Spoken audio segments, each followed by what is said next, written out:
Selamat datang di channel pendidikan Meja Guru. Pada kesempatan kali ini, kita akan membahas teks cerita fantasi kelas 7 semester ganjil. Nah, apa kalian tahu apa itu cerita fantasi? Atau mungkin kalian sudah pernah membaca teks cerita fantasi? Nah, betul sekali. Jadi, cerita fantasi merupakan cerita yang sepenuhnya dikembangkan berdasarkan khayalan, fantasi, atau imajinasi. Teks cerita fantasi tidak mungkin terjadi di alam nyata. Misalnya saja, binatang yang berperilaku seperti manusia, seseorang yang bisa terbang atau menghilang. Dengan demikian, beberapa jenis cerita klasik seperti fabel dan legenda dapat dikategorikan sebagai cerita fantasi. Hal ini karena di dalam kedua jenis cerita itu banyak ditemukan peristiwa-peristiwa yang di luar nalar. Nah, sekarang simak baik-baik ya. Apa saja sih ciri-ciri umum dari cerita fantasi? Nah, ciri yang pertama, cerita fantasi itu terdapat unsur keajaiban atau keanehan atau juga kemisteriusan. Jadi, cerita fantasi mengungkapkan hal-hal yang supranatural, keajaiban yang tidak ditemui dalam dunia nyata. Ciri yang kedua adalah inti cerita terbuka terhadap daya hayal penulis, tidak dibatasi oleh realitas atau kehidupan nyata. Ide juga berupa irisan dunia nyata dan dunia hayali yang diciptakan oleh pengarang. Ide cerita terkadang bersifat sederhana, tapi mampu menitipkan pesan yang menarik. Contoh, pertempuran Komodo dengan siluman serigala untuk mempertahankan tanah leluhurnya. Petualangan di balik pohon kenari yang melemparkan tokoh ke zaman Belanda, zaman Jepang. Kegelapan karena tumbukan meteor, kehidupan saling cuek dalam dunia teknologi canggih pada 100 tahun mendatang.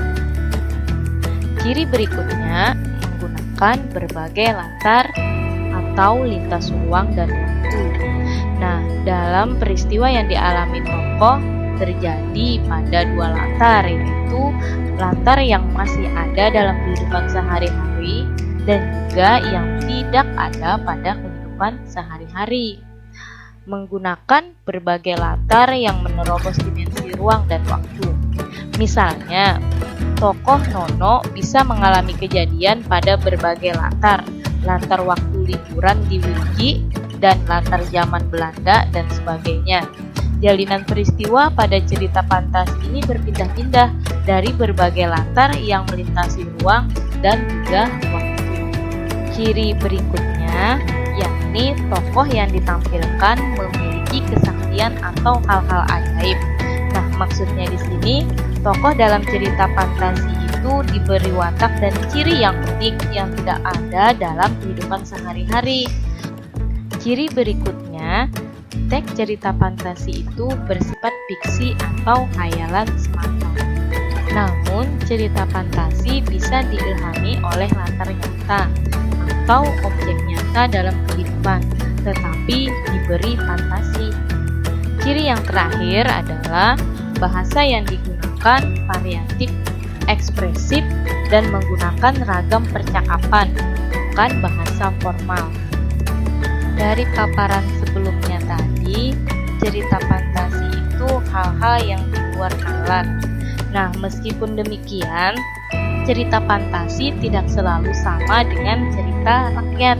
Cerita-cerita pada zaman sekarang pun banyak cerita yang sepenuhnya berdasarkan imajinasi.